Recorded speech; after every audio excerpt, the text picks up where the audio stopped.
Alhamdulillah di Malang ini udaranya Masih masih sejuk. sejuk, Mm, pepohonannya masih banyak. mm-mm. Tetapi kalau kita melihat lagi ke dalam, ada hal-hal yang sudah harus Oh, di-warning. iya, iya, iya. Ketika sampah itu adalah sampah dapur, Nggih, itu pasti tidak akan ada yang menerima di dekat kampungnya ada, nggih, karena nggih. baunya yang Iya, luar biasa. Nah, ini yang harus kita pikirkan.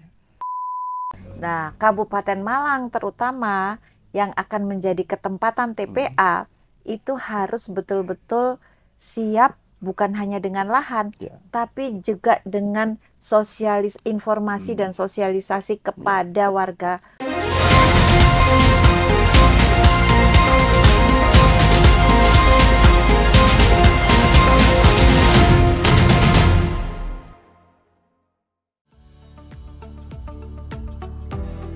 Dewanti Rumpoko, lahir di Ampenar, 13 Desember.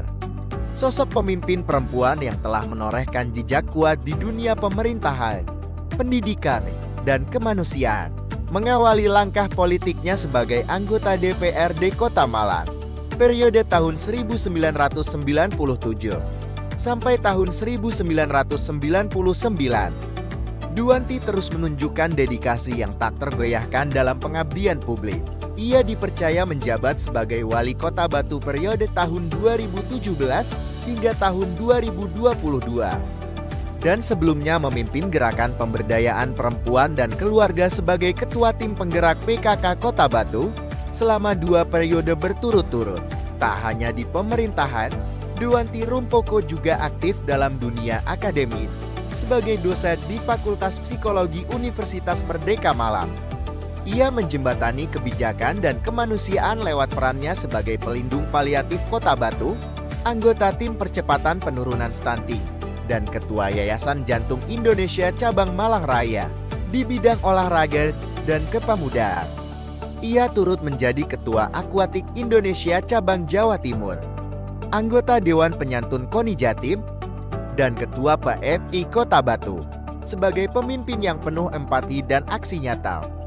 Dewanti Rumpoko juga menjabat sebagai Ketua Dekranasda, Ketua Forum PAUD, dan penggerak berbagai yayasan sosial dan pendidikan di Kota Batu. Saat ini, ia melanjutkan pengabdiannya sebagai anggota Komisi D, DPRD Provinsi Jawa Timur, tetap teguh dalam misi membangun masyarakat yang sehat, cerdas, dan berdaya.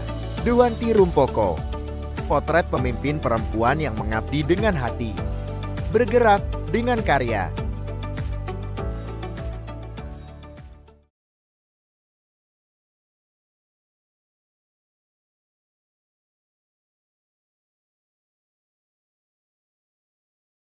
Assalamualaikum warahmatullahi wabarakatuh. Salam sejahtera untuk kita semuanya. Tribuners, bertemu lagi dengan saya, Mujib Anwar, jurnalis senior Harian Surya Tribun Network, dalam acara podcast DPRD Jawa Timur, Gebrakan Wakil Rakyat. Tribuners, environment atau lingkungan hidup saling berhubungan dan mempengaruhi satu sama lain untuk membentuk suatu sistem yang kompleks. Sejumlah isu aktual terkait lingkungan hidup di Jawa Timur, khususnya Malang Raya, menjadi perhatian publik dalam beberapa bulan terakhir ini.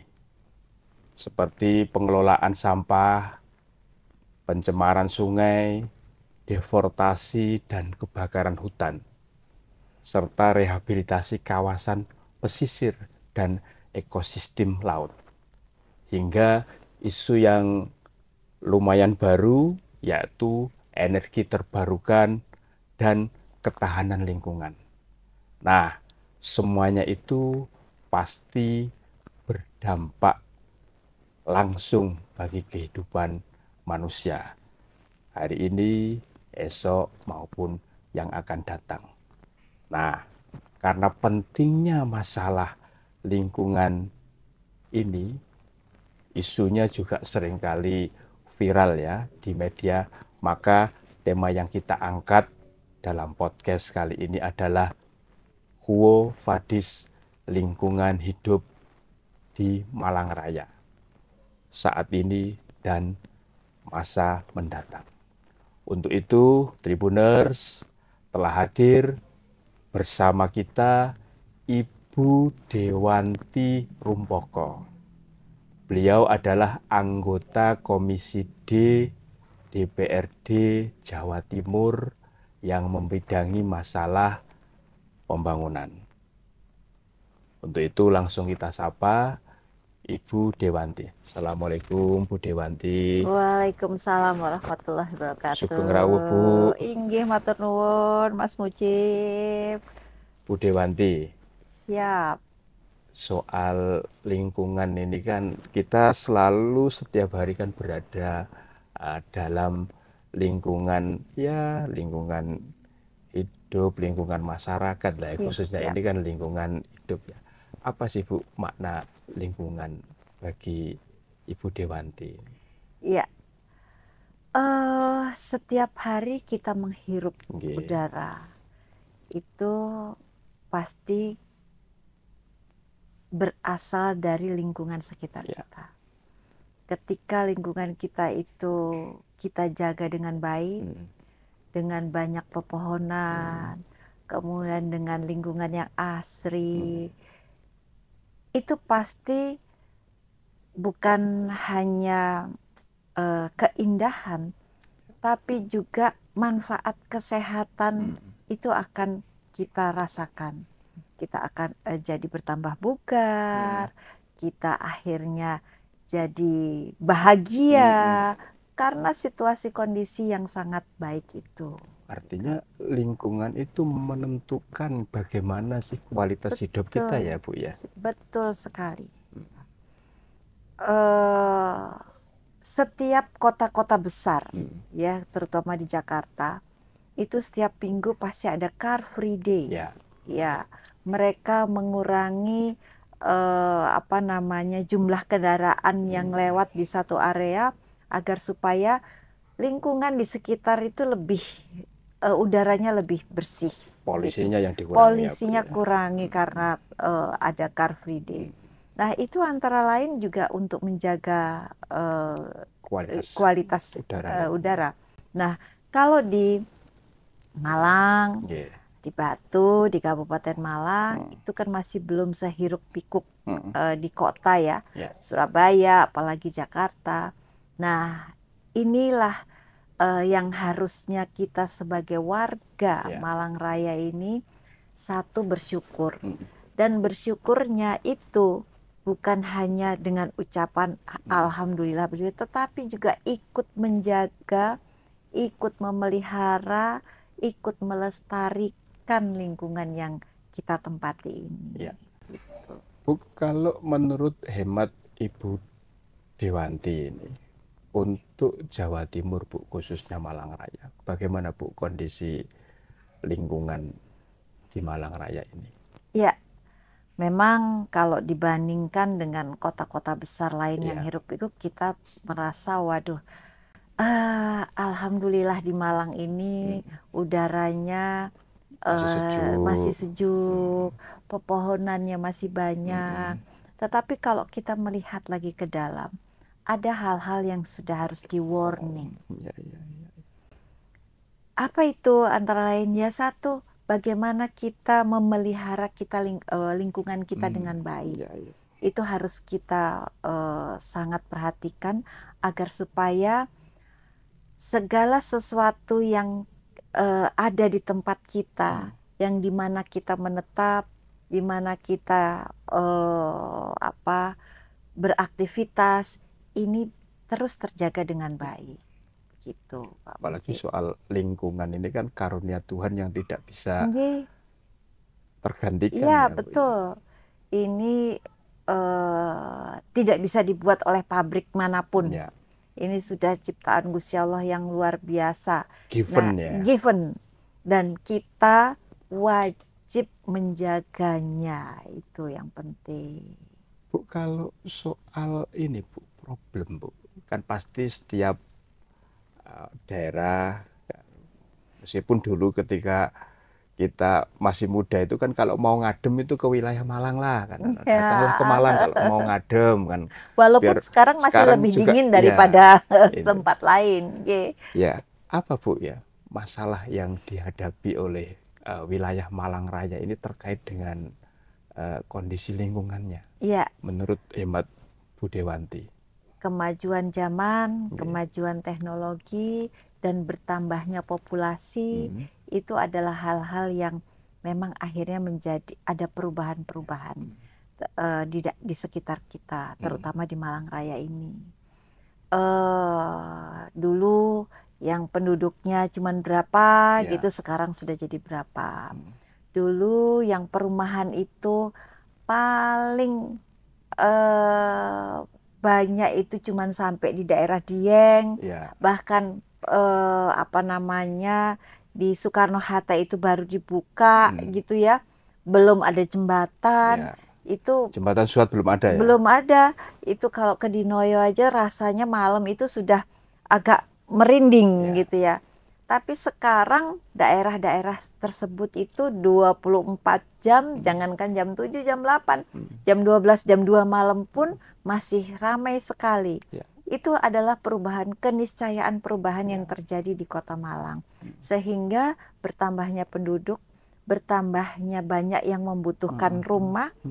Akhirnya lahan-lahan dulu yang saya bilang jembatan Soekarno-Hatta belum ada, itu kemudian daerah apalagi yang Permata Jingga ke sana itu belum ada semua. Itu yang sekarang sudah penuh rumah, itu akhirnya kan otomatis lahan itu dibuka.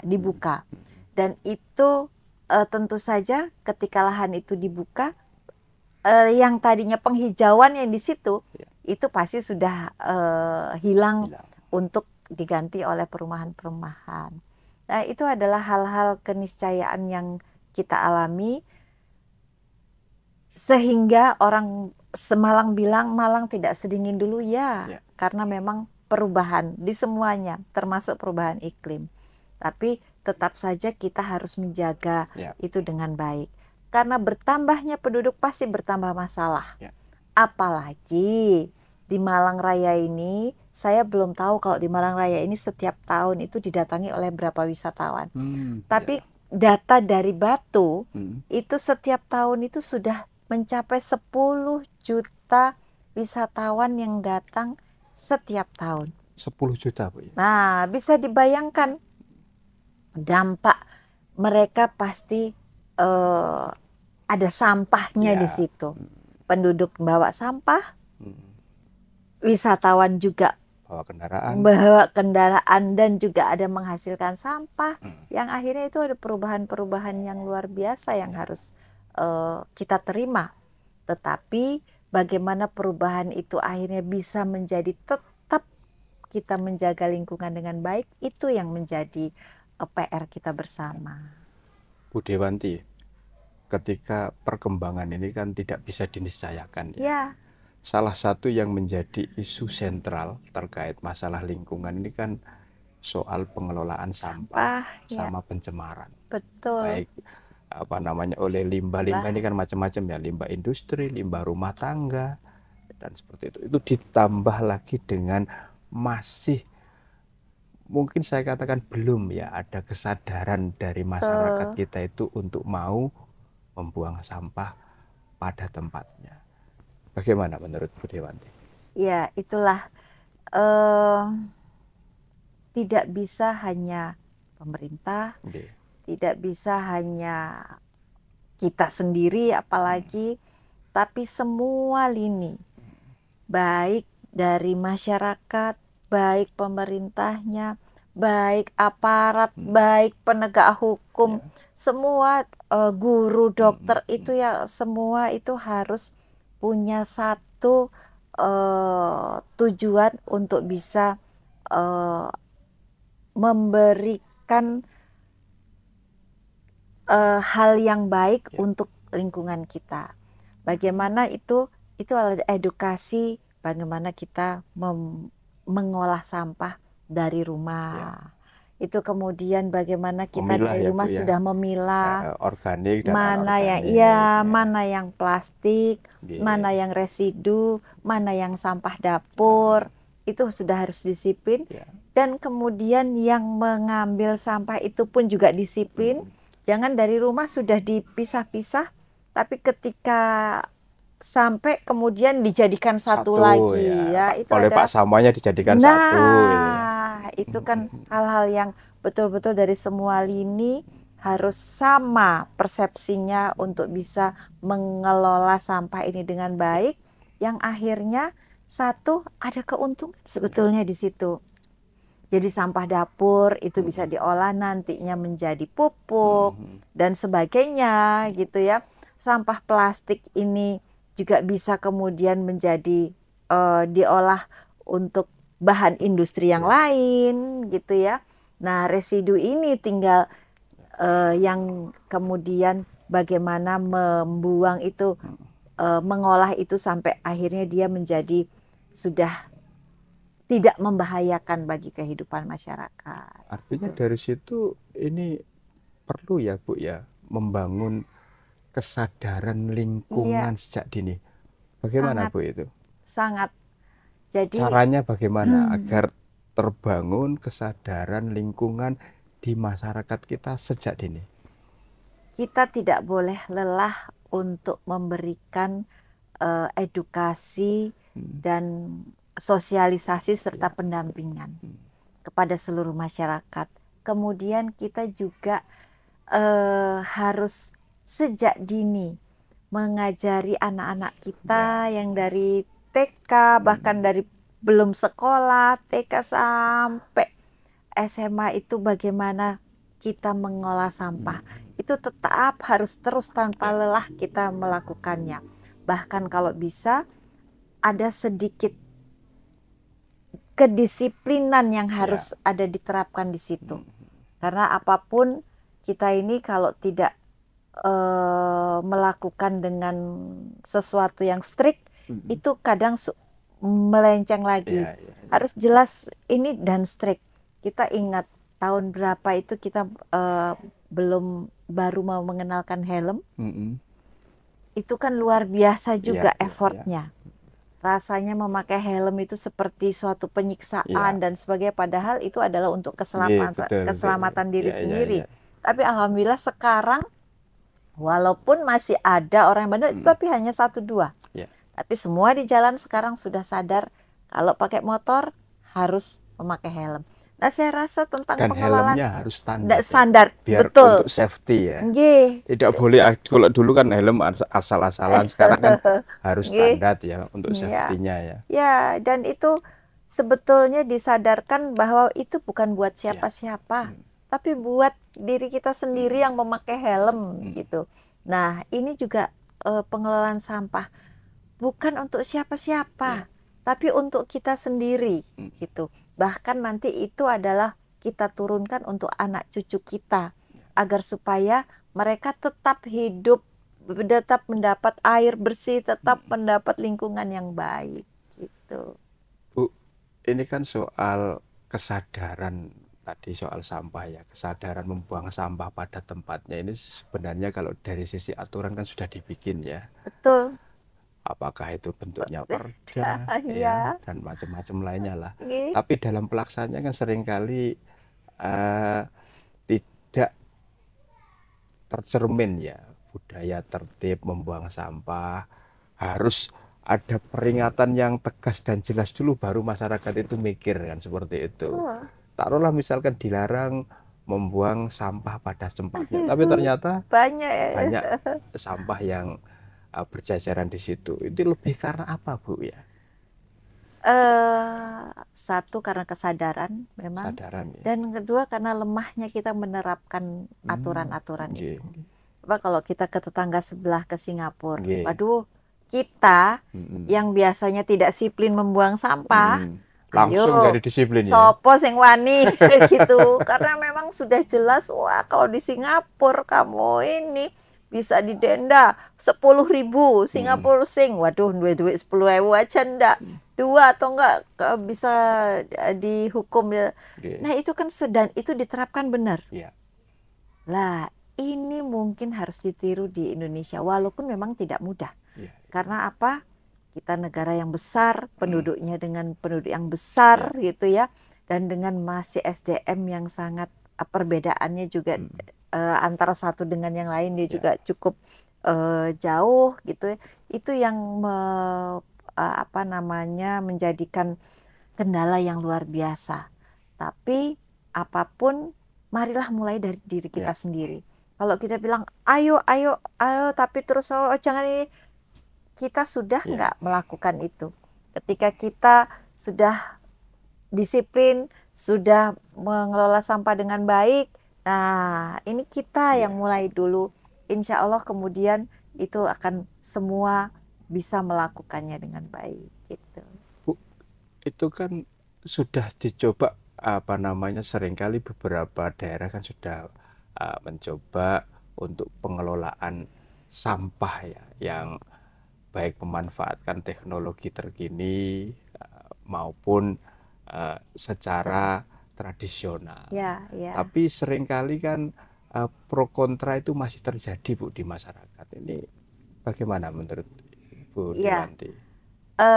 Begini, sampah itu ketika sampah itu adalah sampah dapur, itu pasti tidak akan ada yang menerima di dekat kampungnya ada, karena baunya yang luar biasa. Nah, ini yang harus kita pikirkan. Nah, oleh sebab itu kenapa ada dianjurkan untuk memilah sampah, supaya yang namanya sampah dapur itu sebetulnya kalau dikelola di sebuah tempat yang kecil saja, tidak besar, itu akan secepat mungkin akan cepat sekali habis karena dia cepat busuk itu. Dan kemudian ketika itu dikelola dengan baik, diberikan ada enzim dan itu jadi tidak bau gitu. Nah, sementara plastik sebetulnya dia ditumpuk berapa dia tidak bau, asal tidak ada sampah dapur di situ. Gitu. Sampah basah ya. Sampah basah di situ.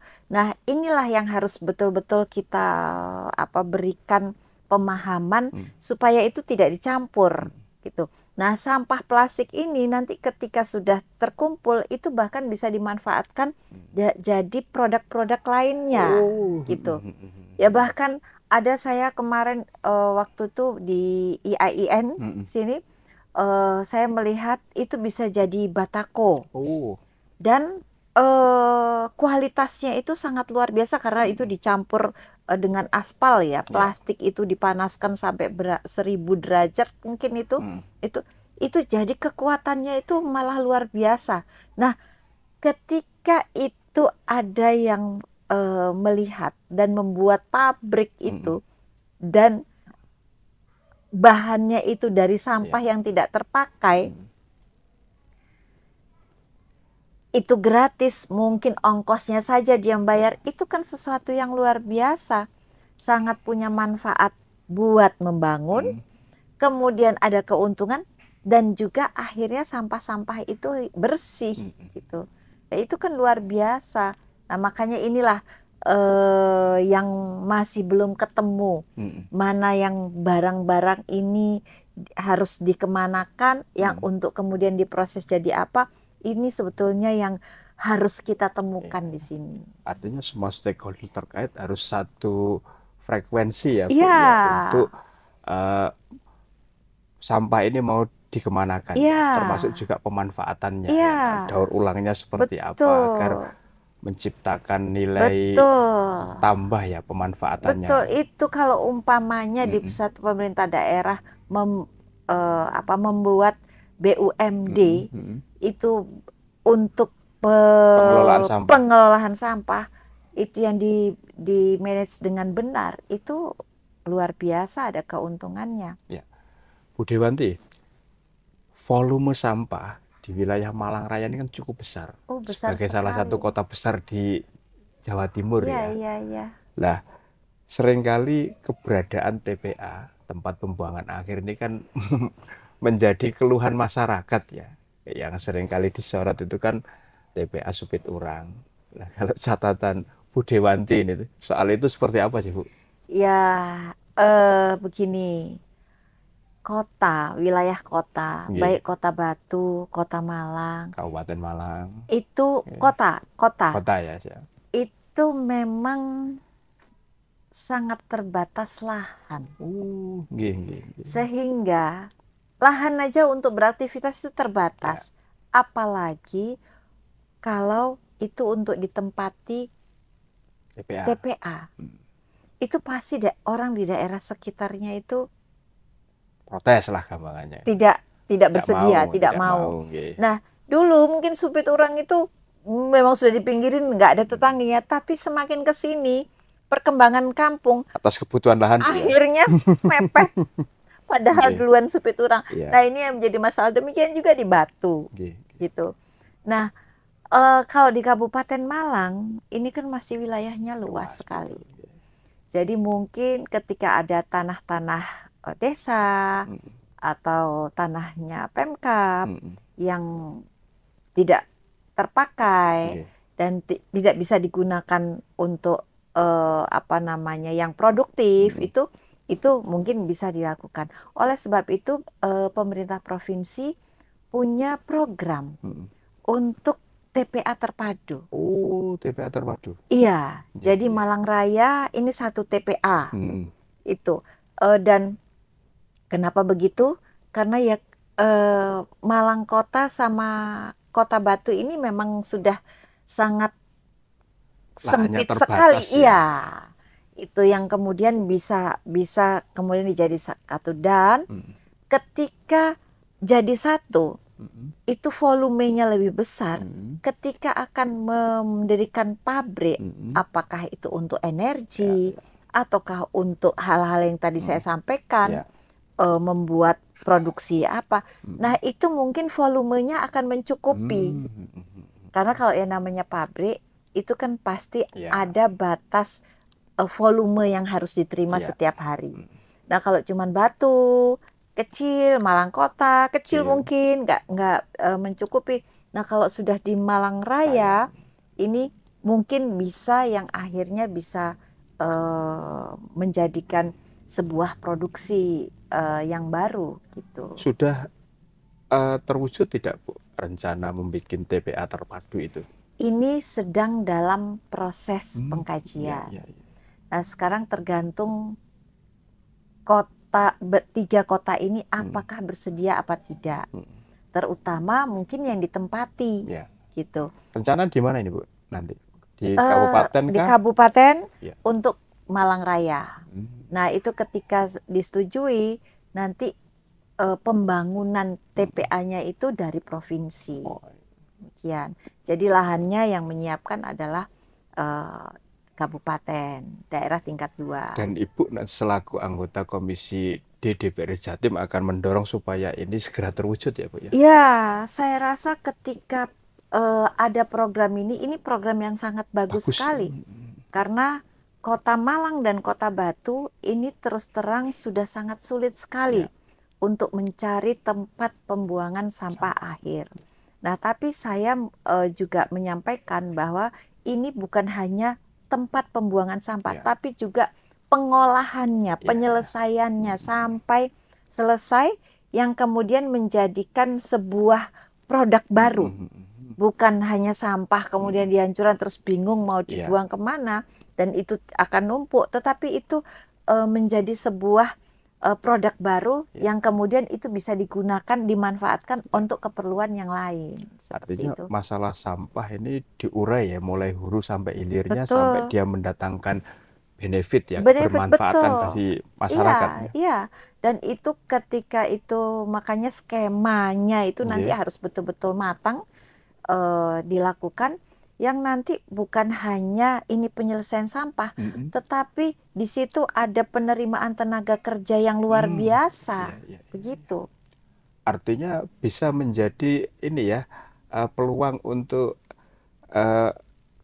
tenaga kerja baru ya, Bu, ya. Tenaga Di kerja saat baru, sekarang ini makan banyak PHK ya. pergerakan ekonomi baru di situ, itu luar biasa, saya rasa. Rencananya di mana, Bu? Nah, ini saya karena ini masih apa namanya usulan dari pemerintah provinsi, ini nanti 3 daerah itu akan harus bertemu untuk persetujuannya. Nah, Kabupaten Malang terutama yang akan menjadi ketempatan TPA itu harus betul-betul siap, bukan hanya dengan lahan, tapi juga dengan informasi dan sosialisasi kepada warga Kabupaten Malang agar tidak terjadi apa namanya salah persepsi yang kemudian terjadi hal-hal yang tidak diinginkan. Jadi semua harus clear and clean gitu. Bu, selain soal penanganan dan pengelolaan sampah yang cukup jadi sorotan ya di isu lingkungan ini kan soal pencemaran, Bu. Gimana Bu Dewanti melihatnya terkait pencemaran di wilayah Malang Raya ini, Bu? Iya, sebetulnya Malang Raya ini kan pabrik-pabrik ya yang besar itu kebanyakan pabrik rokok ya, Pak ya. Kalau sentralnya rokok itu kan salah satunya kan di wilayah Malang Raya. Ya. Itu yang lain seperti limbah apalah tekstil apa itu kan boleh dibilang tidak ada. Kalau dulu sih ada ya di Batu tekstil, sekarang kan tidak ada. Jadi harusnya itu sebetulnya tidak terlalu mengkhawatirkan, tetapi yang sangat dikhawatirkan ini adalah banyaknya tumbuh rumah sakit di sekitar rumah. Artinya limbah medis. Nah, saya sangat berharap itu tidak terjadi. Begitu.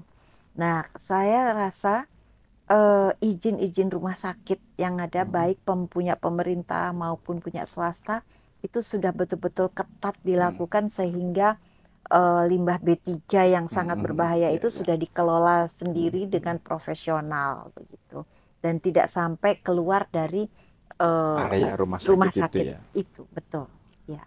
Artinya sampai saat ini itu gimana, Bu, soal sosialisasi atau penanganan akan bahayanya sebenarnya limbah medis terutama yang B3 itu? Kalau itu terus terang kan ranahnya kesehatan ya, Pak.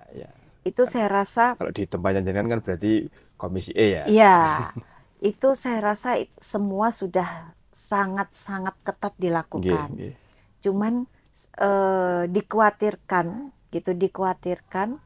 apalagi rumah sakit yang mungkin sudah lama dan teknologinya juga usang ya, Bu, ya. Betul. Teknologi untuk pengelolaan limbahnya ya. Itu mungkin yang harus terus dipantau apakah masih tetap berfungsi dengan baik dan akhirnya bisa di-keep dan tidak mencemari lingkungan di luar rumah sakit itu. Itu yang harus betul-betul perhatikan gitu. Apalagi sekarang ini kesehatan itu sudah menjadi salah satu industrialisasi tersendiri, Bu. Ya, saya nggak tahu ini. Sekarang makin pinter orang, makin banyak rumah sakit, kok rasanya banyak yang sakit ya. Iya.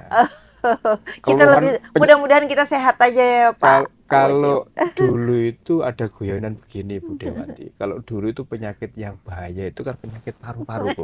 Ya. Sekarang ini yang bahaya ada penyakit rupa-rupa. Jadi penyakitnya bermacam-macam ya. Jadi bukan paru-paru tapi rupa-rupa. Penyakit rupa-rupa. Jadi penyakitnya itu bermacam-macam ya, seperti itu.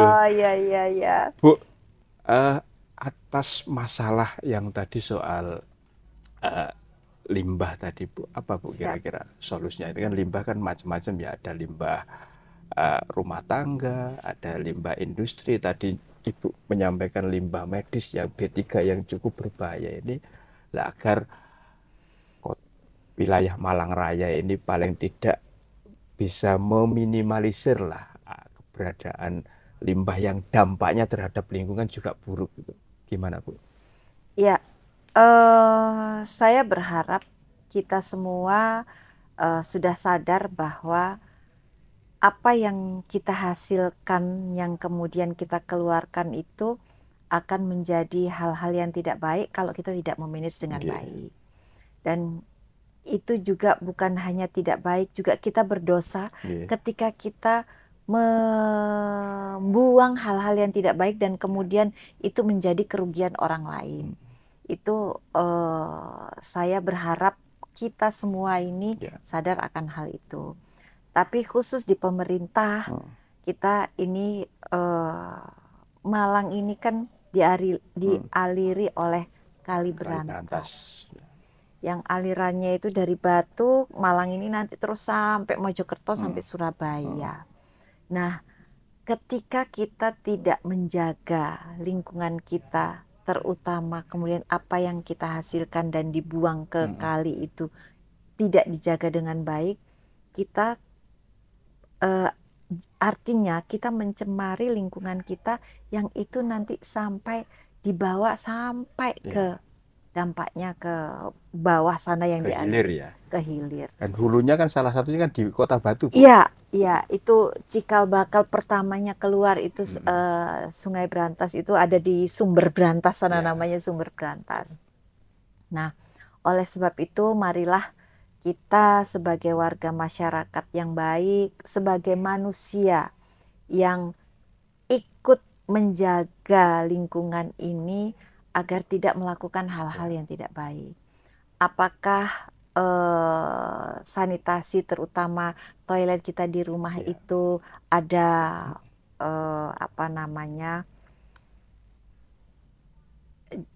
jomblangan itu, ada itu semua. Jangan sampai ada septic tanknya gitu. Jangan sampai itu langsung dibuang ke sungai. Sungai. Itu yang pertama. Ini ya, maksudnya yang helikopter Ibu ya, model helikopter ya. Gitu ya Pak ya. Model helikopter plung plas gitu ya, langsung ya. Itu, dan insya Allah di Batu, di Malang itu semua sudah ada toilet yang berseptic tank gitu. Itu karena kalau tidak kita sangat mencemari lingkungan kita, termasuk yang memelihara hewan, ya baik sapi, ayam, kambing, itu jangan membuang kotorannya ke selokan atau ke kali-kali. Itu manfaatkan kotoran itu akan untuk bisa menjadi pupuk nantinya yang kemudian bisa dimanfaatkan lagi bagi warga masyarakat, seperti itu. Artinya program-program yang mendesak untuk meningkatkan kualitas lingkungan hidup kita, kalau menurut hemat Bu Dewanti apa Bu ya yang cukup mendesak? Yang pertama ya pengelolaan sampah. Pengelolaan sampah tadi Bu ya. Kedua, pengelolaan sampah itu termasuk jangan membuang di kali. Karena kalau sudah dibuang di kali itu sangat punya dampak yang luar biasa tidak baiknya begitu. Yang kemudian lagi kita jaga lingkungannya agar penghijauan itu tetap kita lakukan dengan baik. Kita boleh menebang pohon ketika pohon itu sudah berbahaya bagi manusia. Sudah tua, ya sudah lapuk, sudah kering atau membahayakan. Tapi kalau pohon itu masih kokoh, dia insya Allah itu akan mempunyai manfaat. Seperti itu Pak.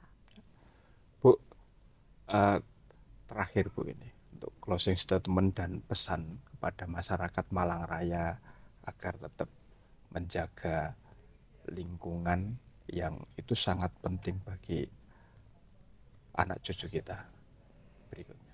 Iya, Malang Raya, Kota Malang, Kabupaten Malang, Kota Batu itu sangat terkenal dengan keindahan alam dan juga kesejukan udaranya. Mari kita terus menjaga Malang Raya ini agar tetap seperti apa yang disampaikan orang-orang, bahwa Malang ini kota sejuk, kota yang nyaman, kota yang aman gitu ya. Nah, bagaimana kita menjaganya? Kita menjaganya harus dengan satu, menjaga lingkungan kita dengan baik dengan tetap ada penghijauan. Jangan memotong pohon yang masih segar, masih bagus agar supaya tetap itu bisa melindungi kita. Mari kita kelola sampah di rumah kita dengan baik, yang kemudian kita sampaikan, kita buang ke tempat sampah dan menyampaikan kepada yang mengelola sampah untuk dikelola dengan baik juga. Agar supaya lingkungan kita terutama di Malang Raya ini tetap menjadi lingkungan yang katanya orang sampai sekarang itu nyaman, kemudian sejuk, indah, dan sangat enak untuk ditinggali. Demikian. Bu Dewanti, terima kasih Bu atas kehadirannya ya untuk memberikan Sami-sami Pak Mujib. Pencerahan dan edukasi kepada masyarakat khususnya di Malang Raya ini. Siap. Agar selalu menjaga lingkungan sekitarnya di mana dia tinggal, karena Siap. itulah investasi yang tidak ternilai untuk anak cucu. Sekali lagi matur suwun Bu Dewanti. Sami-sami Pak Mujib. Baik, Tribuners, demikian tadi podcast DPRD Jawa Timur Gebrakan Sang Pemimpin bersama Ibu Dewanti Rumpoko, anggota Komisi D DPRD Jawa Timur bidang pembangunan. Kita bertemu lagi dalam kesempatan lainnya dengan menampilkan para anggota dewan dan politisi di Indrapura, DPRD Jawa Timur. Terima kasih juga Tribuners sudah menyaksikan Gebrakan Wakil Rakyat di channel kesayangan Anda, YouTube Harian Surya, Tribun Network, Mata Lokal Menjangkau Indonesia. Saya Mujib Anwar undur diri. Assalamualaikum warahmatullahi wabarakatuh. Salam sejahtera untuk kita semuanya dan jangan lupa bahagia. Salam lingkungan.